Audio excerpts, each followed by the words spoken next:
Welcome to the Last Sip Society. This is episode 5. I'm sitting here with Dee, and we're going to have a nice little chismo time as we talk about some Decilas Mezcal and kind of like her journey in the industry. First of all, thank you for having me. I'm so excited. I'm like, oh my God, not me, but thank you. And like, you know what's funny? It's like I'm a Libra too, and it's like when I was telling people when we were starting the podcast, like I was like I always wanted to feed them, right? And especially like with the Red Eye Mule and how we were able to bring that food, and we're still working on that partnership with them. Nice. But it's like Red Eye Mule's local. It's from Marietta. It's like a staple, and it's like good Southern like feel good food, right? And like everything's on the griddle. So like I was the same way. Like my first guest, I had Kobe Desmet here. Okay, nice. From G4. And he was just G4, like, by the way. You work with G4? No, I love their. Oh yeah, the tequila. Oh, I love G4. And the bottling is yeah, so cool. and everything. Yeah, so it was like when I gave him a gift, he was just like, "Whoa, what was this?" And then like I gave him a hickory as well. And I mean, I have something for you as well. So we'll get to that at the end. Okay. Yeah, so introduce yourself. Tell me a little bit more about you. Let's talk about your journey. Yes, for those who don't know me, I am DeQuaste J. I'm the owner, CEO, lead bartender at Mobile Bar Atl, which is a mobile bartending concept that I started. Originally, it was DeQuaste J cocktails, but no one could say DeQuaste J. I would be at events and people would be like, DQJ. I was like, no, y'all, it's DeQuaste. So 2022, I decided to rebrand, become more corporate, and it's just been up ever since because people remember Mobile Bar Atl. So I do everything from branding, consulting,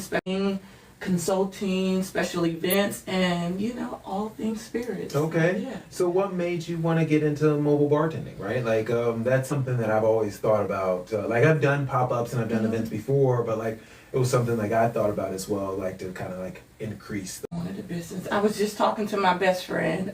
Sorry, y'all. I hate to do this on camera, but I can't talk and chew gum at the same time, y'all. So excuse me. I never wanted a business. Never. I spent majority of my industry time at Cheesecake Factory, and if you know anything about Cheesecake Factory and their menu, it is super corporate, super intense, 20 steps to one cocktail. And just there, I just thought that was just it. That was just the cream of the crop. Like I was, behind the bar, I was full time. I had, all of the hours, all of the guests. I was making a few $100s a day. So that was it for me. I was like, oh, I'm winning. Right. Never thought about a business. And I had different friends who already had, well, not necessarily in the bartending world, but had their own business. Like, Dee, you should. Like, baby, I'm good. I'm good. If I need off, I can be off if I want to pick up. And it wasn't until like a lot of my regulars were like, you do anything outside of here? And I was like, no, but I can't. And I started doing special events for regulars, bar regulars. And I had my best friend from college at the time, her sister-in-law had a mobile concept, and I started helping her out. Still didn't want a business. But it wasn't until like the traction started to pick up, and I was like, oh, and I saw the money I was making. I was like, okay, maybe I can do this. So that's originally how it started. Okay. And so like you've kind of fallen in love with it ever since. Yeah, funny, like to even take the story back, just even the love for bartending. Like I've been in the industry over 10 years, but I was pursuing my master's when I got into bartending. And I was at You have so much in common already. That's kind of the same thing. And my GM at the time was like, "D, you want to come behind the bar?" And I was like, "Yeah, sure." I mean, I was always growing up. I'm from Alabama, and I was always the friend that mixed things for people. So that's just so wild. Like looking back in my past, how the universe was setting me up the whole time. Like, I would have these hotel parties for my friends back home. Y'all knew what time it was. Right. And I would like have wine coolers, and I was the one who did all the mixing. So I've always been into spirits, not from an aspect of just getting hammered, but how things work, flavors and things like that. Never thinking, in a million years, this is where I'd be. But I fell in love with it. Like I said, pursuing my master's. And after that, like, I looked for jobs in my field, but I knew, like, I was in love with this. I was like, people are my passion. I love service. Acts of service is just my jam. And, yeah, I've just been in love ever since. I feel you. See, like, it was the same thing with me. Like, I was coaching football and track. I was loving my passion with sports. And then I went back to school. And when I went back to school, I needed something that could help me pay, obviously, hospitality's fast money. Quick money, right? Quick money, it flips. You could get off your shifts whenever you needed it. So I needed something that would make me good enough money, be able to pay my bills, and like have enough to like do the things that I needed to do, but also so I could go back to school. And it was consistent, I know, like. So it's like my first hospitality job was at Houston's. I actually had somebody who recommended me to get into hospitality, and she was like, well, what's the best restaurant in Atlanta? And I was like, well, Houston's by far, right? And so like she was just like, yo, just go and apply. And I was like, all right, sure, why not? I'll go apply. And sure enough, I got the job, and I was able to work like Monday through Friday mornings, right, and Sunday night, and make well enough money to pay for school. I would be able to get off of work at like 3 o'clock each day so I could be at practice, right? Love that. I didn't have, like Saturday mornings, I didn't work Saturday because Saturday we usually did films. I was at film all day long. And then I could work Sunday night when I came in. It was just like, it was so great with my schedule. I could coach, I could work. Still had enough leisure time because, after practice, like it's not like I'm out super late. Absolutely. Because, obviously with kids in high school. And so like I still had enough to have a small social life. And I kind of like that's what kind of made me fall in love with the industry because it was just like I could still do what I was passionate about. Oh yeah. I could go to school and the hours for school were always like super early in the morning before I would go to work. Like a lot of 8 a.m., a lot of 7 a.m. classes, a lot of like classes online, a lot of like testing out of stuff so I didn't have to do it. But yeah, the same way. But did you guys have that luxury as well, which I love about the industry? If I couldn't make it and I'm like, hey coach, I don't want to work today. Can you pick my shift up? That's another thing that I loved about the industry. Like we had a thing, I think we were on hot schedule so we could drop a shift. Same. So much alive. Yeah, hot schedules. I loved hot schedules because you can drop it and it'd be picked up like this. Right, and if you wanted to pick something, I'm like, oh, I need to make a quick 100. Like, I need a new tire. You can pick that up. Yeah, I feel that because like when I was at Houston's, Houston's, the money's just different. We always used to say it was golden handcuffs because it was just like all the things you had to do, but like the money was so great. Because like I could pick up a Sunday night, like if I wasn't scheduled to work on a Saturday night, I could pick a Saturday night up and it was like $300-$400, just like serving. And I was just like, oh, it's, okay, I'm here 5 to 10. I ain't had nothing else to do. Make $400. Like, cool. Okay, and we're not gonna, cause I could talk forever about like the way Cheesecake Factory set my life up. It was so serious with us that if someone needed all, we had people who would pay. So in the message, it's like, hey, I got $100 for whoever's picking up my shit. Sure. Approve. Hey, yeah, can you approve that shit for me, please? I'll bring you lunch. Okay, Right. Thank you. So, Right. yeah. I feel you. See, we're so aligned. I mean, Libra gang, right? Yeah. Libra gang. gang. So let's talk about the mezcal that we're gonna be drinking today. So this is Desala's Mezcal. Okay. It is a women-owned brand, and it is from San Luis Potosi. So main difference is it uses the Salmiana agave, which is like it's called like the big green giant. Okay. And so different agave than the Espadín. You're definitely gonna notice because of the way that they distill and they roast the mezcal. It's different than that they do in Oaxaca, and the flavor notes are gonna be quite interesting if you think so. So we're drinking some Desalas today. If you haven't seen it, let me put this in the shot real quick. Yeah, Desalas.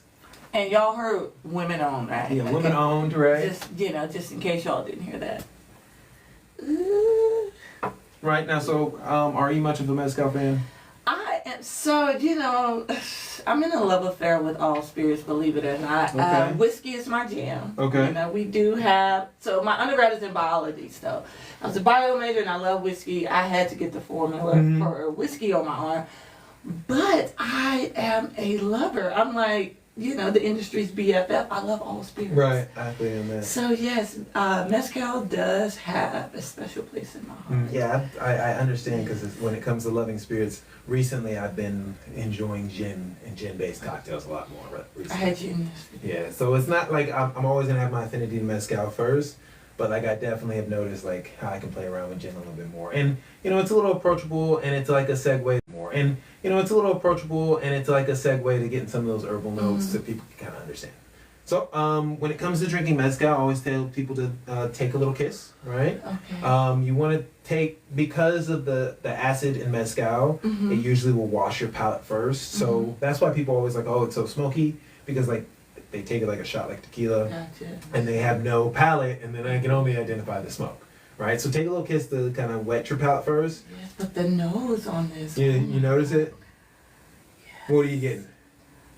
Oh, I'm getting green pepper. I Okay. definitely get like some bell pepper notes, some black pepper notes, but I almost get like a fruitiness too.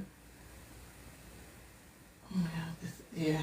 Okay, so you see how much more complex and subtle than some of the espadines that we have out here. Nothing against espadine, but like different agaves, different regions, different flavors will kind of come out. So add a little kiss, right? Just a little taste first.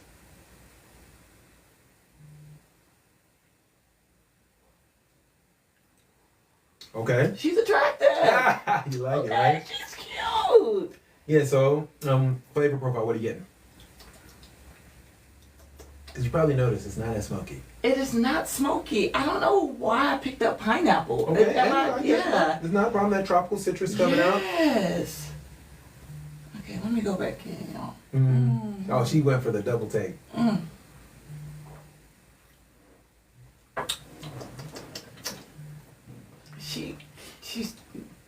She has no smoke. She does. I'm still getting more of a. I don't know. You know, it's okay if you can't describe it, right? No, like I'm trying to like. My palates are like losing their shit right now. I'm like, what is this? We love this. I still get, that green pepper. Right, because you do get some of those herbal notes that are coming out there. But there's a lot of citrus coming out. Yeah, so like you said with the pineapple, right? Yes. So you probably get more tropical citrus that are coming out of there versus like, charred orange or lemon citrus on there. I can. Let me tell you, I was grilling lemon last week. Okay. For world class, and I definitely can taste like the grilled lemon. But I want to drink this. Like I want to like this. I don't want ice. Okay, good. I want to sip her neat. Okay, good. Yeah, like that's what I like about. I mean, Decila specifically. What I've enjoyed about this mezcal is the fact that it gives you like a slightly different complexity than most people are used to when it comes to drinking agave spirits.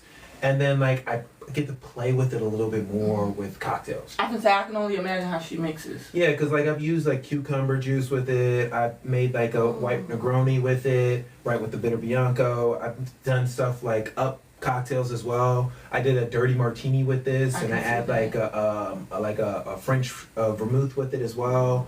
And so like because it pulls out green notes, you can kind of play more with the vegetable aspects, like with celery as well, and different bitters that you can use, where you can enhance it, or you can actually play the opposite. I'm thinking about Bloody Mary too. And you know what? That would probably be really good, yeah. Because like it'd be like like a whole garden. It's definitely herbal, but not like punch in your face. Yeah, that's sexy. Yeah, because like I know when people infuse spirits and they add like celery or they add like different things, the green notes to add into it, but then it just like overmasks the spirit because you're just getting that flavor, and that's fine. But like with this, like you can have the spirit still shine inside the actual cocktail. Ooh, I'm thinking like even with some soursop too. Like. Oh, you like guanabana? Okay. Yeah, so like one of my favorite cocktails that I made, it was called Iguala, right? Iguala is it's the city in Mexico. Okay. It's known for the green portion of the Mexican independence flag, right? Okay, of the flag, because it has to do with like the freedom, right? We love Mexico, by the way. Yeah, of course, with agave spirits, right? And so I made this cocktail with guanabana, so the soursop, a little bit of jalapeno juice, some mezcal, and some agave sweetener. And we dehydrated a guajillo chili. So like we made like a guajillo chili, and then we like put sugar on it, and we dehydrated it as the garnish. Because where's the recipe book? So I have a large, pretty extensive recipe book, to be honest with you, and like I have like a whole notebook and where's all the the stuff drop? that I do. It's coming soon, right? I'm just saying, you know, It's coming Amazon, soon, right. $19.99. Yeah, you're right. I need to like probably do a whole book of like mezcal related cocktails and like videos and pictures of it. You know, I had this one guy who's been pushing me to write a book about my experience in mezcal because like obviously you have books in mezcal where it's like history or you have books about like lore and specific regions. But it's like I haven't seen too many books that are specifically books about like lore and specific regions. But it's like I haven't seen too many books that are specifically about like that person's journey into Oaxaca, right? I'm thinking like pictures. Right, got it. I see it. I see vision. Yeah, come on, black man. Yeah, I know. Yes. Yeah, like it's you know, it's some of the stories that I have when I was in Oaxaca. They were originally calling me Gringo. They were like, oh, Gringo. And I was like, don't call me Gringo. Call me Moreno, right? Okay. And they're like, oh, Moreno. And I was like, yeah, because it's like, you know, call me the brownie, right? I don't mind being the brown guy. I don't mind being the black guy in Oaxaca, you know, because at least I can distinguish it myself. Absolutely. And then it's not like the general term Gringo that you use for like every American. Absolutely. You know, and usually when I hear Gringo, it usually means like non-Spanish speaking person from Americas, right? So like a Canadian would be a Gringo, Right. or a New Yorker would be a Gringo, right? Right. So it's like, you know, at least I speak Spanish, and at least I can go to Oaxaca and navigate across the world, right? Y'all hear that? Okay. Stop playing with them. Right. Okay. Just doing a little bit, Yeah, okay. right? That's You know. it. But so do you speak any other languages? Well, not kitchen Spanish. Okay. Kitchen, okay. Yeah, Kitchen. that's right. I know how. Listen, I've been to. I don't know why. It's so weird. I feel like most of the countries, and I've traveled, but the majority of the countries were Spanish-speaking countries. So, you know, Auntie she can maneuver around, like Right, you know. right. I ain't fluent, Right. but you can she get know your enough. orders in, Listen, you I take can care- get some stuff done. Okay, I can move around. Okay. See, that's how I am, and so I know like this much Magyarul, which is Hungarian, right? Okay.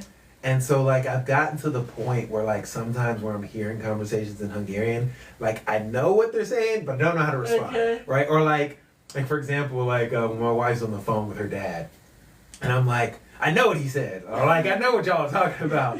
I can't really, I can get the feel and I can answer and I know what y'all are saying, but like I can't like respond in the way that I like. But listen, as long as you can read the room, Right. that's what counts. But that's on my bucket list. I feel like I'm knocking so many things off unintentionally. But I was like, language barriers. Like I feel like, I even dated a Spanish guy and a Latino guy, and don't, you know, child. I want to become more fluent in different languages for sure. So Spanish being super important, and I feel like Italian. I really want to learn Italian. Right. Yeah. So. Yeah, like for me, it's been around me a lot of my life. Like when I went to Auburn, and the first my college sweetheart, she was Cuban. Roll Tide, y'all.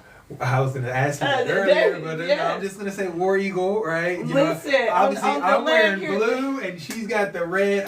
Roll Tide. If you look in the front of my Jeep, there's a Alabama Roll Tide. See, mine's an Auburn sticker on the back. Oh, I was like, you know what, Coach? The energy was there. We were simpatico, but I was like, Coach is almost too perfect. Something has to be off. See, And you said War Eagle. It's but okay. Listen, it's house divided. You know. It'd be like that, right? We have the best rivalry that's in what it the was. world. That's what I'm just it letting was. you know, like the Auburn-Alabama rivalry is better than any other rivalry in college football, right? They It may gets say nasty. Ohio State and Michigan, but nobody has got the record of somebody poisoning trees just because you lost them. Or It's a serious rivalry, and you know I love it because it's healthy and it's usually determines the college football. Well, at least for most of the, as long as I've been living, if Auburn beat Alabama, Auburn was going to the national championship, or it was upsetting Alabama's. Well, at least for most of the, as long as I've been living, if Auburn beat Alabama.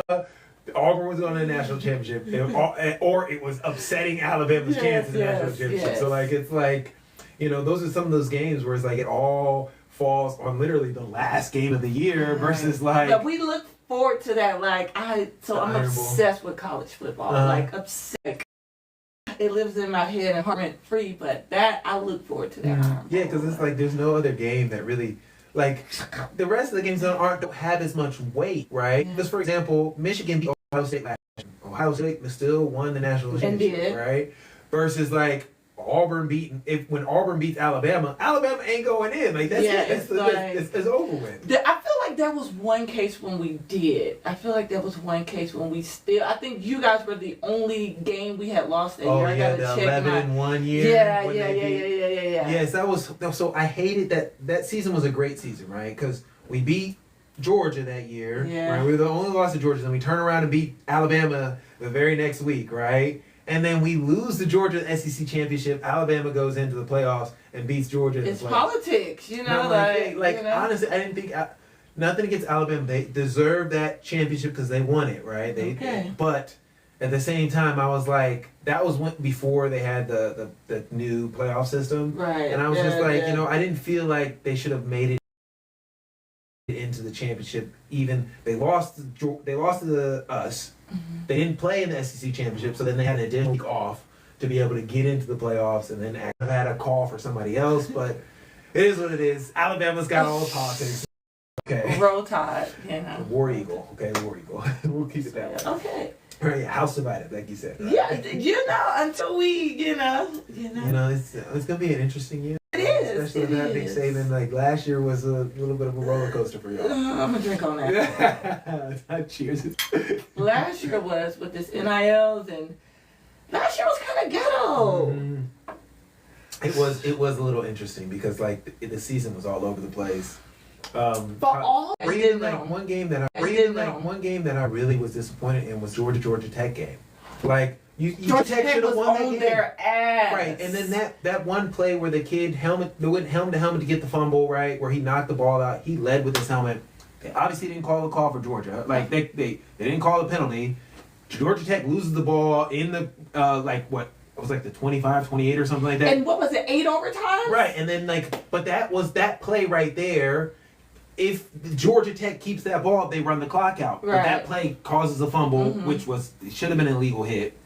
Allows Georgia to get the ball, score to take it in overtime, which was crazy. Like that was their game. That was their game. I was like, and I have no power to him, right? Much power to him. Like I'm glad we got a brother at Notre Dame, right? At Notre Dame doing his thing, right? Like I honestly felt like Notre Dame was the team to watch. Yeah, I mean, I had a feeling in Ohio State was because they just have the athletes. They have the backing behind it. Absolutely. But I mean, like, I did feel like Notre Dame really the games that they played, they really schemed and played the teams. Oh, absolutely. Right? And it really was a testament to their coaching, right? Even like that Penn State, I liked the Penn State. They were really good too last year. So I felt like the people who were in the playoffs deserved to be there, playoffs, right? Even Arizona State being in there, like that Cam Scatterbo guy, like he was.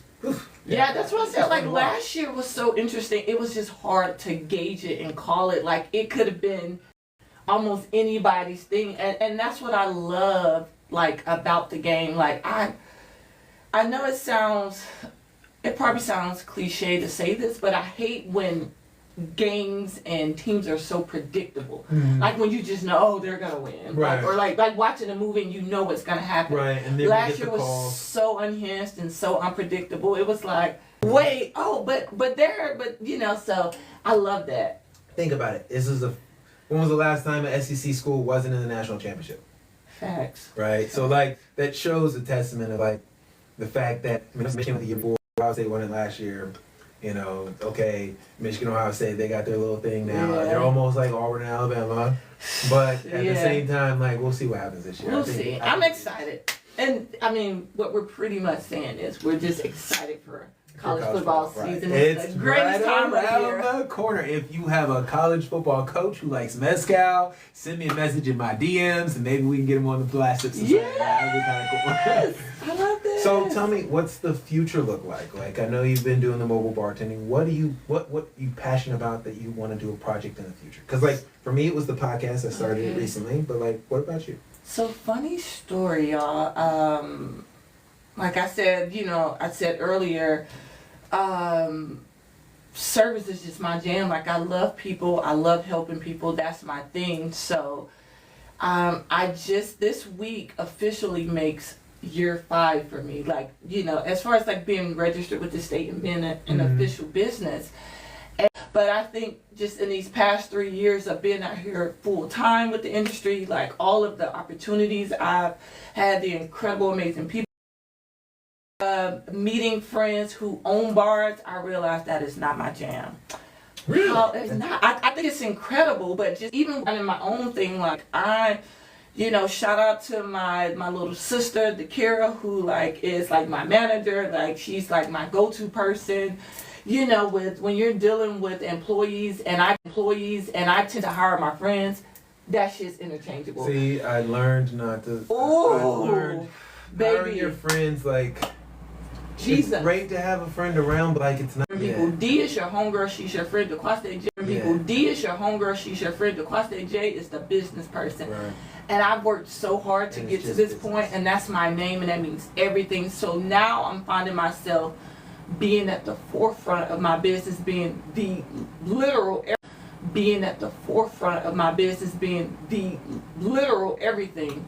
But just, you know, taking on majority of that responsibility, I'm like, I don't think that's really my niche. However, I've been sharing this with too many people, but you know, whatever, that's out the bag. Hey, we're in the podcast, right? She's her dream, and her dream for probably like the past year has been a liquor store. Really? Okay. A liquor store. Okay. I just because of my love for so many spirits, you know, BFF to the brands, the relationships I've built with so many different spirit brands, I think that's where my heart lies. Okay. I love education, brand education. So there's a whole concept to the madness. That part I'll share with you solely. But yeah, that's my end goal. I'm really huge on family. But just to there's a term for it, generational wealth. Right. Building something for my family, and I feel like with that gives me the opportunity to grow. You know, have them in multiple states if I wanted to, and I feel like that's where my heart lies. Yeah, like I understand that because like this is one thing that people don't understand about the U.S. Mm-hmm. The U.S. is set up for you to go in debt and build a business. It's not set up for you to work for somebody and build wealth, right? Yeah. Like because like working for somebody for the rest of your life, you're never gonna build wealth. You may make some money, but you're gonna be the slave of the system, right? Absolutely. And unless you step off on your own, which, you know, we'll talk about that story too. I don't know how much time we got, but we have some time. So my goal in the future is to have my own bar, right? That's been the goal for a little while now. For all of you here, Coach. I love that for you. I mean, obviously, you know, I'm agave spirits, mezcal. That's my specialty. But really, cocktails is really what I've done really well with, right? Like, you know, I was just in London. Yes. Obviously, I did Mexico City, Oaxaca. I've done Rome. And when it comes to some of these 50 best bars that I've been working with or that I've been seeing and visiting and that I've been, like, studying and understanding the culture, you know, the stuff that I've done has really excelled myself outside of Georgia. And, you know, like this saying that I've heard when I was younger didn't ring true until I started to notice it further in life was a prophet is never honored in his own city, right? So it's like... I'm going to drink to that. I'm going to drink to that. Yeah, because it's like you grow up... For me, you grow up in your city. People see you as what they saw you growing up. And you may do things exceptional outside of the places that you grew up on, but when you come back home, they're just like, oh, that's just Coach. Oh, he's just been doing that. Yeah. But then they don't realize that, like, for example, you know, when I joined the USBG, one of the questions I had for the summit that we just had, we had a great summit that happened out here. Unfortunately, I wasn't able to show because I was in London. It's okay. Listen, more to come. Right, but my thing was when I first joined the USBG, it was just like, why have y'all never like come around like I hadn't heard of y'all, but why had y'all never come around like what I was doing? And I was like, I had at the time the #2 mezcal bar and restaurant in U.S. and Canada that was voted upon, right? So it's just like, well, you know, I'd been doing these accolades. I had won Taste of Atlanta. I won two years in a row. I'd won Taste of Atlanta. I'd run multiple contests. And it was just like a surprise, like when people started knowing like me as the mezcal person, it was just like, I've been doing mezcal for like 3 years, 4 years before this happened. And, you know, I'd already been living in Oaxaca at the time, and I'd already done that whole aspect. And so it was just like realizing it's like, oh, well, I'm from Atlanta. People really know me because of my coaching, right? Like I've had Olympic athletes that I've coached. I've had national champions that I've coached. Obviously I've, you know, state championships that I have. I have 2 back-to-back championships. At one point we had the number 3 fastest time in the nation. So, you know, it was like, you know, shout out to athletes, Jacob Smith, you know, Courtney Long, you know, all those athletes that came under the Allatoona and Kell High School group. You know, I appreciate y'all. Pop your shit, coach. Right. But like, you know, NFL players as well that have come through my tutelage. And for me, it was just like, you know, I'm known for coaching. I'm not known for what I've done in cocktails or what I've done with mezcal, because like people who grew up around me, who knew they know me, the athlete side. Yeah, they know the athlete side, right? Like people, like the whole reason why I go by Coach or McKinney is because I didn't start hearing my name Jonathan until I started actually working in the industry, right? Like I coached football, it was always Coach or Coach McKinney, right? I was an athlete at Auburn, it was always Coach, Jerry, or McKinney, right? Which name do you prefer? Like, what is your, if you, like, for me, people ask, do you like Dia DeQuaste? I'm like, DeQuaste. Right. Actually throw the J on there, too. Right. Me personally, I like Coach. Right? You like Coach? Like, I like all my old friends who know me from like high school, college. It's McKinney, right? My friends who know me from my coaching area, it's Coach. Even when I'm in Oaxaca, it's Coach. And I really like Coach more because Coach it's not business. It's not. It's broad though, because you can, even with like, you just taught me something in the however many minutes I've been sitting here, right, which you just literally coached me, you know, on this. And that's what I like about it, right? Because I've been coaching for so long, and like I've been very successful in the coaching industry, and you know, I've taken the things that I've learned as a coach to apply them to mezcal, or to apply them to cocktails, or to apply them to training. Like, you know, I went from Houston's to building this program in Sandy Springs, like I said, was nationally accredited, right? I worked with La Cosecha and helped with all of their La Paria restaurants and revitalized their entire program, right? So it's like their entire training program was revitalized based off the tenets that we did. And it's like I've always been coaching, and like the people who've been underneath me, who are willing to like humble themselves to learn, they've excelled. Even like, you know, Rumi's Kitchen, right? Yes, we love Rumi's, but Rumi's Kitchen modeled certain things that we were doing at Casi Cielo based off of what we were doing. So it was like, nothing is Rumi's. Rumi's, I see you. I remember when you were in those black t-shirts. We see you. Before you changed into the aprons and the t-shirts and were a little bit more professional, because we were doing that first. But you know, I love all of us, but you know, black people we be setting the tone now. Right. Come so on it's now. like, you know, I know, like I've never been the one to like be like, always look at me, right? I like that. But you should though. But like there's nothing wrong. There's a difference between confidence and arrogance. Mm-hmm. It's a thin line. It's a very thin line. I mean, it's she thin, but there's a line. And my thing is, you've done so much to establish yourself.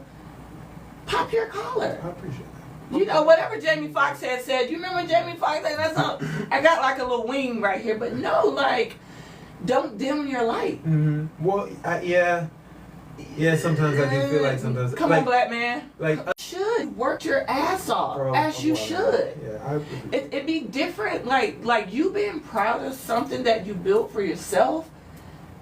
Is not the same as you seeing people out that you know and walking past them. That's arrogance. Mm-hmm. Like, oh, you know, somebody. Oh, hey. Yeah, that's arrogant. Because you see me when I come out, I say hello to everybody. So lovely, you're so kind, but you pouring into yourself, that's not arrogant. That's loving on you. That's giving yourself flowers. Because what I've realized, and you know, this is something I haven't really spoken out loud about. I love my city. Mm-hmm. I'm so grateful for Atlanta and everything, but let's be honest. Like, there are times when I feel like it's crabs in the barrel. Right, I do feel that. Argue with your mama. Like there's certain people, like for instance last week, the guest that we had, you know, he's all about building people up and understanding like how we grow together, right? How we grow wealth together. But then there's also some people who just like look at you like, well, I'm better than that person. Yeah, how did you right? get here? And, right. and Well, what makes you think you're this, that, and the third, right? And I'm just like, you know, the crab mentality. And there's even examples that I've learned in Mezcal, being a black man in Mezcal, you know, it's just like they look at me like, what do you think you know about Mezcal? Okay, and then like next thing you know, I'm teaching them about their own product. You're popping your shit, and it's like, oh, how did you know this? And what do you mean you knew that? And how do you like? There's things that have happened with me in that I know about stuff in Oaxaca, or information that I know that isn't widely divulged to the public. I don't have to share it, but like I know that they respect me when I'm there, right?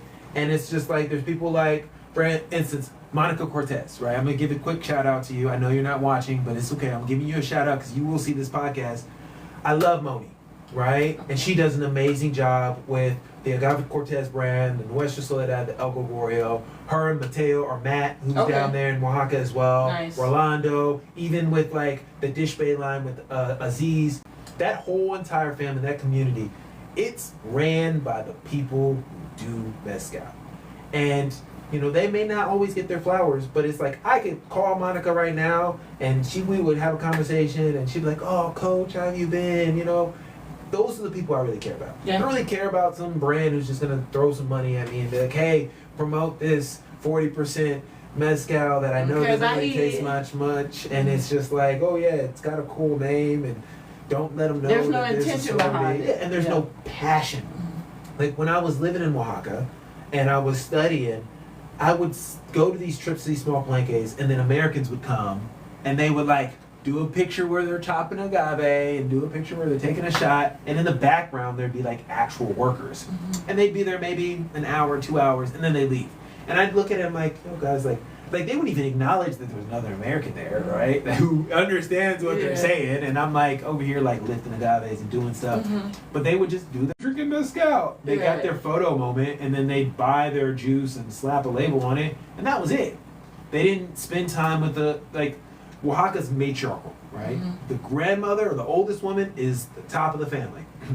So for instance, when I would buy mezcal in some of these small towns, I would go to give them money, and they're like, no, you can't. I can't touch the money. You got to give it to her, right? I love it. So I'd give the money to her, and then she would say, okay, you go get the mezcal for him, right? I love it. So like I love that aspect because it was just like showed the importance and respect of women in the area, right? It really showed how much the community was held together by her. I agree. And then like I said, with other people, when I would see these people come down, and they just like, oh, here's money, blah, blah, blah, give them my mezcal, and I'm out of here. Oaxaca's definitely, I had the pleasure of going back in November with Montelobos. Okay. And just, like, I spent a lot of time wondering about myself, and it was just, you know, very big on family. Like, there were moments when I was like, do I want to go back home? Do I want to just say, forget my house? I felt that if I didn't have somebody waiting for me, I might have stayed. I was propositioned multiple times. You had to, babe, come on, girl. Come on. So there's a lot of, some families, a lot of the men go to the U.S. to work, send money home, right? So there's towns where it's like nothing but women and children, or nothing but women and elderly and children and women and girls. And there's multiple times where they're like, hey coach, I got a daughter, I got a sister, you want to get married? You're not married yet? Coach, I got a bad one waiting at home on me, okay? Listen, it's okay. You can stay here for a little bit, and you know. I had this one story. I was riding in a truck with one other guy, and it was like, it was the dead of night, and we were going out to this agave field. Well, we were going to his palenque, but we were driving the dead of night. It was like 12, 1 o'clock. And we're going to the palenque to get some like Reserva mezcal that he had in a barrel, or that he had in a glass jar that he was going to give to me as like a gift.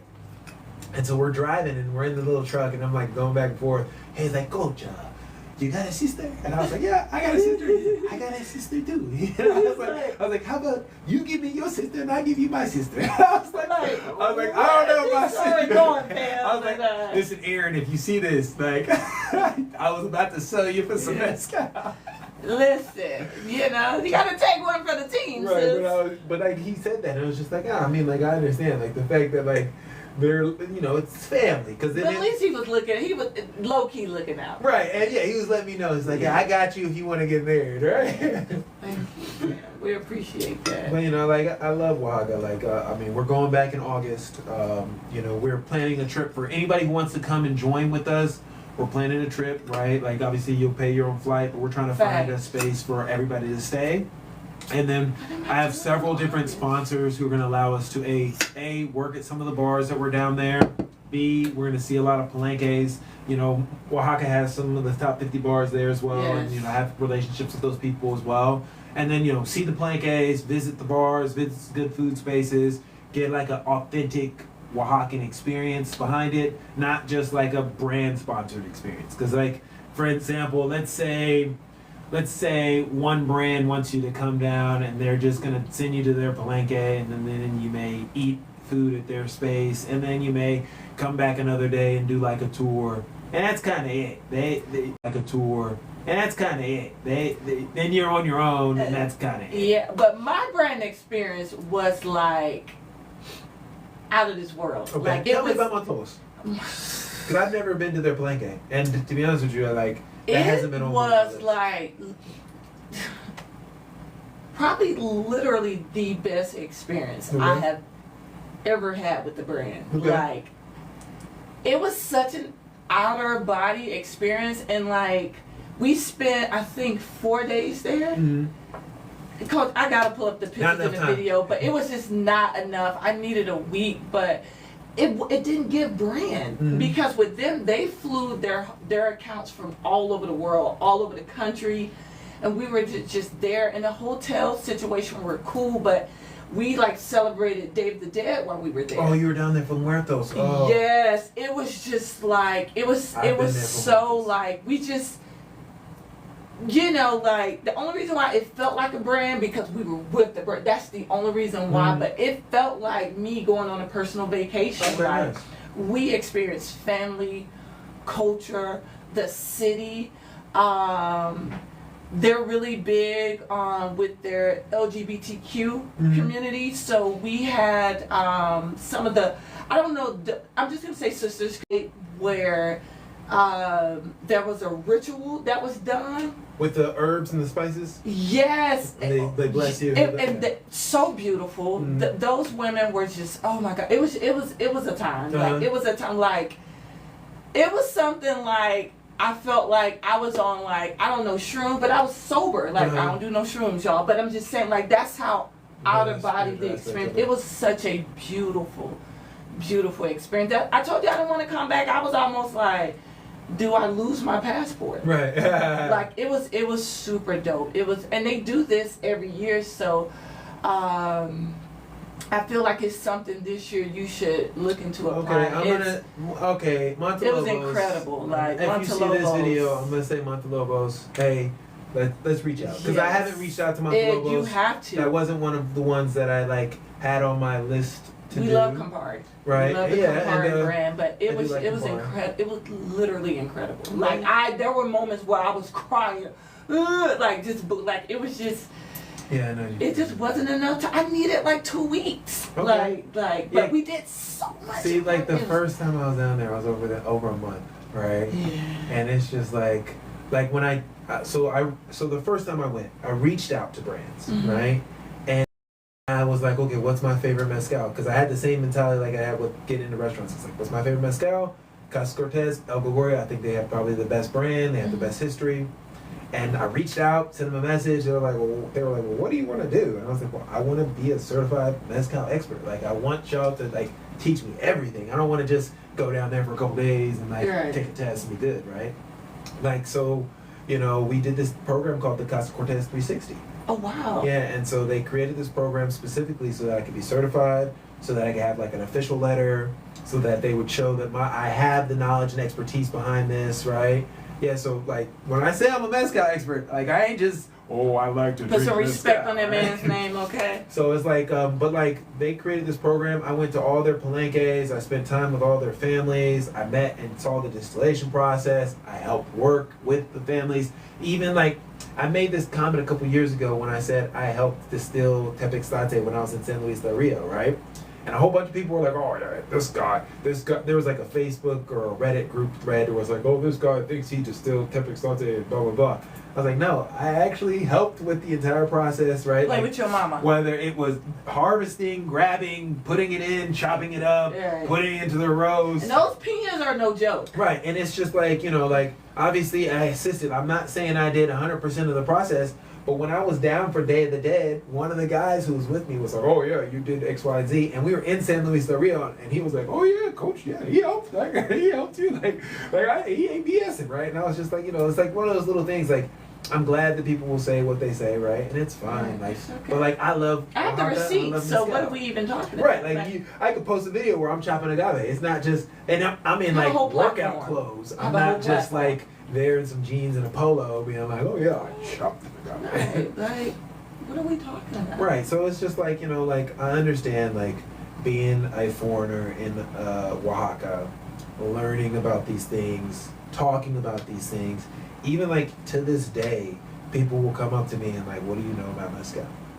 A lot. And I'm like, or when they see that my Instagram handle is the Mezcal Man, they're like, how'd you get that? I was like, I've been in mezcal longer than you probably know about mezcal, right? Like I've been teaching people about mezcal, not only just here in the US, but also I've taught people in Mexico about mezcal. I've taught people in Rome about mezcal, London about mezcal, like Europe and Budapest about mezcal. Like it's not just me being sponsored by a brand and talking about that brand. It's me telling everybody about how mezcal is a drink, the notes, the like. I even have a video that I posted where I had Neta mezcal at an ensemble of 5 agaves.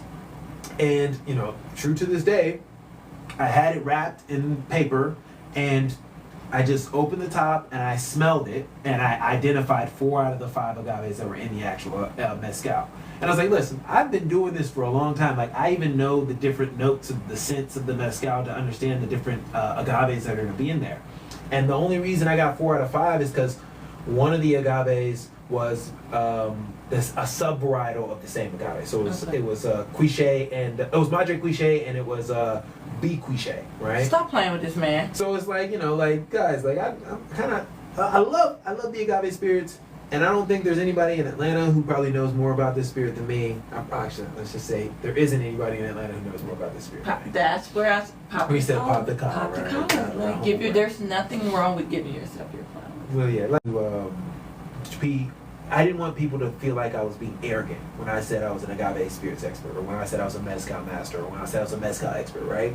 I didn't want people to think like, oh, who is this guy? But what's the difference between a hairstylist saying she's the best hairstylist or the tattoo artist saying no one does tattoos or no one does color the way that I do? What's the difference? I'm the best mechanic in town. What's the difference? Yeah, I guess you're right. I mean, exactly. Yeah, because like, yeah, there's been brand reps who've come and saw me with mezcal, and then I teach them about their own product, right? And it's like I love them, and we build a bond over that because they're like, oh wow, I got to learn something new about this stuff that I didn't even know about, right? And so like I'm happy that the category has grown. Obviously, Georgia is one of the biggest supporters of agave spirits in the entire United States. I can believe it. Right? So it's like, I remember, I'm going to give a shout out to Susan Koss, who does Mezcalistas, right? Mezcalistas, yes, Susan.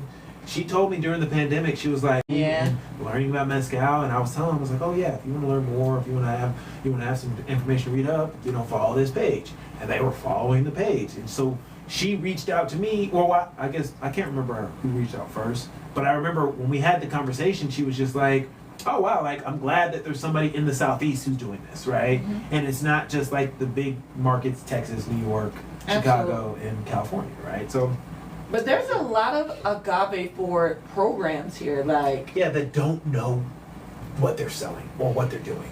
I'm sorry, we'll let y'all know. Some of y'all don't know what y'all doing. Like, there's this bar, I'm not gonna name it, but I walked in and I looked at their bar, and it was a Tex-Mex style restaurant with Dia de los Muertos skulls on the back bar, and they just had a very low quality selection of tequila and a very low quality selection of mezcal. And when I started talking about it, obviously they didn't know who I was. They were just like saying stuff that was incorrect, and I was just like, okay, like you're just capitalizing on the fame, not necessarily understanding the culture. Like how they say, like when people culture vulture, that's kind of what they're doing. I'm just sipping my mezcal. I'm sorry, I'm gonna let y'all know. I don't play that. No tea, no shade, y'all. Yes. What would you say is your best mezcal or agave forward restaurant and bar to go?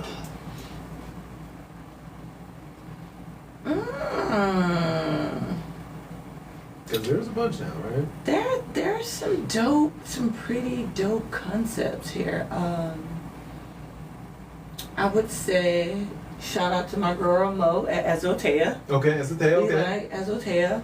Yeah, I like Mo. She was supposed to be on the podcast. Yeah. We had a conflict at the last minute though. It's okay. It was a couple weeks ago. She gonna make her way. My girl love her agave spirits for Okay. sure. She love whiskey too, but she's definitely doing amazing things with that program there. I would have to say Mid-City. Mid-City? Mid-City. Oh, okay, Jose! Alright, Jose, shout out Mid-City. Okay. Yes, my boy's doing he's doing the Lord's work. I'm so proud of him. Oh my God, I'm thinking, like, why am I having a brain fart? Okay, so don't judge me because... Okay, no judgments over here. There's a saying in Mezcal, or Mal Mezcal. People I have a few. I love me some No Mas Cantina. Okay. I feel like they have a nice variety of agave spirits. Right. Like, I love No Mas. I even love, where are we at? Marietta, we're right here. Oh my God, why am I having a brain It's fart? funny, there's not many agave programs up here. It's not, but I love them. And don't you judge me because I love Papacitos. Okay, I like Papacitos. Okay, we love Papacitos. I haven't been to Papacitos in a while, but I was just there maybe a month ago. They do their thing, right? They do. Yeah, because it's like, for me, you can almost tell the difference when you walk in, right? They may have an extensive collection, but then when I ask about a bottle, they don't know anything about it, right? And then luckily, I know a little bit when I come in there. Yeah, because it's almost like imagine if you go into into a restaurant. Okay, I'm gonna use an example. Like Pata Negra has a great collection, right?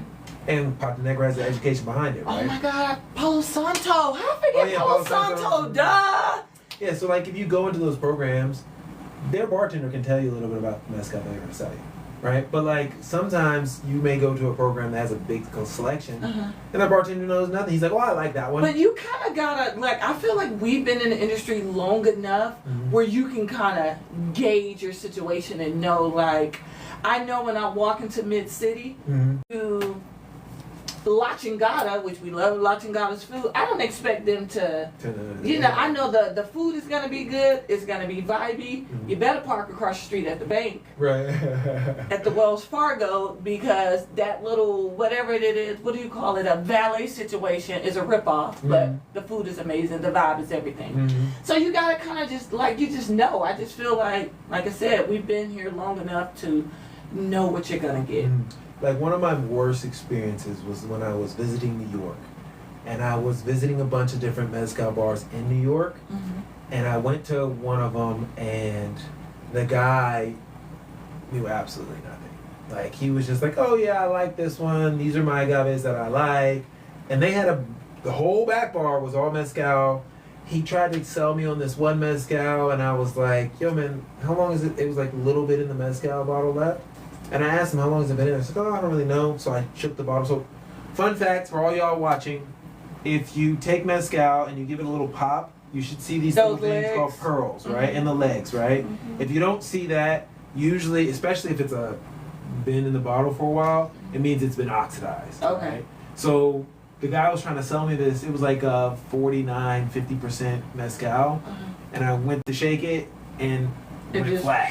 And I was like, "Yo, man, this is probably oxidized. It's kind of not worth it anymore." Like, I mean, if I drink it, I'll get some of the notes, but then, it's really not going to taste like what it was. But to play devil's advocate, when something is your passion, you're going to be super strategic and critical when it comes to it. You feel what I'm saying? That's just prime example.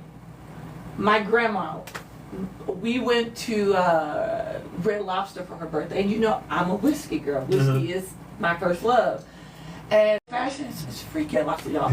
And I go to taste it, and I was like, no, this is all. I go to the bar, said it was the bar manager. I said, how did you make this? And she used like one of the red cherries, not an actual like maraschino, but just like the fucking one that you put on an ice cream sundae, orange. She used a sugar cube and she added club soda. I said, whose recipe is this? Right. I was like, yeah, that's the one. Who taught you to put? I don't know about y'all, but I've never had club soda in old fashioned. Yeah. I was like, Mr. Ma'am, can you not like, just take the club soda out, baby. Yeah. But for me being a whiskey connoisseur and that's my jam, like I'm super critical. Mezcal is your jam. Like I feel like no matter what, you're gonna be, that's your thing. Like service is my thing. There was another restaurant I went into the other day. I walked in, there was trash on the floor. The bar wasn't right. I like to sit at the bar, you know. I like to do my thing usually there. Get better service there. And then a lot of times I'm recruiting when I go out, you know. And the bar, it was do my thing usually there. Get better service there. And then a lot of times I'm recruiting when I go out, you know. And the bar, it was dead. So the average person, it may not have bothered them because service is my jam. You know. Well, but see, this is the thing I'm gonna say. I think the average person, it does bother them. I do think this is why there has been an extensive shutdown of restaurants in Atlanta. People are looking for bodies. Right. It's gone. If you weren't focusing on standards, procedures, hospitality, steps of service, PPP gone too. Yeah, they're gonna be like, you know, why am I still supporting you? Right? If I, like example, you said the bar was dirty. If I walk in every time the bar is dirty and nobody's in here, people are on their phones, I'm just gonna stop coming. And I don't left. care how exactly. Yeah, See? Exactly. So they're gonna just stop coming. I went into a bar the other day at 7 o'clock and there was literally nobody in the bar. And it's on the Beltline. People are walking past all the time. It's at 7 o'clock. It's a restaurant first. The bar second. Right? So, and I've been to it and the food is actually pretty decent. But why is nobody coming? Says a lot. Have you, in a room. Is your strategy for your restaurant to just be like a party vibe? Because then if it's not party time, then people aren't there. So then now you're dead. And it's like, for me, I feel like if you focus on good service, good hospitality, and quality ingredients, people will come regardless. You build it, they right? will come. Like I always say, when I do consulting for restaurants, I always give the example of Applebee's, because Applebee's survived the pandemic. Applebee's is still thriving. I don't think I've ever seen Applebee's shut down. I don't even know one that has ever closed. Exactly. Well, and my example is always when I talk to these owners who I'm like propositioning consulting. Walk and they're like, "Hey, coach, how you doing? How were the kids? How was the baseball game the other day? Hey, I'm gonna make you this margarita. I know it's Wednesday, and I got your margarita coming. Just give me 1 second. Let me take care of this guest real quick." They know you by name. They make you feel at home. They give you hospitality. You don't go to Applebee's because they have the best burger in town. That part. Right? They do got a little BOGO going on too. Yeah. Shout out to them. But they also had that ice cream, ice cream on the brownie. But I really like. The Alamo, and one of it's $1.99. Right. Oh, that little. Yeah. So like, I still like that, but like, you go there because they make you feel welcomed, right? It's not because like I said, they don't have the best prime rib in the city. They don't have the best burger in the city, which is fine. But you know what you're gonna right. But you know what you're gonna get when you walk into Applebee's. You know that bartender's gonna know you by name, even if you're sitting at a table as a server. It's with almost your like family. Cheers. Yeah. You're gonna go. Everybody knows your name. Right, Like, and you're gonna enjoy it, and you're gonna be satisfied with your cost of dollar to the level of service that you got. Absolutely. Right. Versus some of these places where the cost of dollar is significantly higher than the level of service that you get. And you're paying what, $20-$30 for a cocktail for shitty service? Yeah. And there's a gratuity on top of it. Right. And I hate it. Disrespectful. Yeah, I hate it. Disrespectful. Facts. Yeah, but I mean, we're coming up on our hour right now. We are. Is there anything else you would like to say about the Last Sip Society, and how was your experience? This was, we Libras, so we talk. Right. This has been really dope. I came in definitely unscripted. I didn't, I like to just Go with the flow. Go with the flow and speak from the heart. But thank you, thank you for seeing me. I know there's a lot of amazing, talented group of industry people in Atlanta. So thank you for choosing me. Episode 5. Episode 5. That's right. Episode 5. So right. Thank you, Coach. This is like huge for me. So I don't take any of these spaces, either of these platforms lightly. So thank you for seeing me. No, I appreciate it. I'm glad that you came in and decided to hang out with us. Thank you. You know, we are the last of society, right? We're good to the last, baby. Oh, yes. We got one last cheers for the road. Right. Just because, you know, we gotta understand, you know, mezcal is good to the last sip, just like wine, just like whiskey, just like tequila. And keep being amazing. I love your journey. I love your story. You never know who's watching, so keep inspiring the culture. Come on, black man. Yeah, well, I do want to give y'all one last thing before we go. We're going to be doing an industry day for all the people at USBG. I'm going to be hosting y'all at my bar, where we're going to allow y'all to try our newest cocktails that we've done on the menu. They're a little bit different, a little bit funky, and I want y'all to all kind of come. And if you aren't a member, please sign up. Please, y'all enjoy. Hey, cheers. Cheers. Look me in my eyes.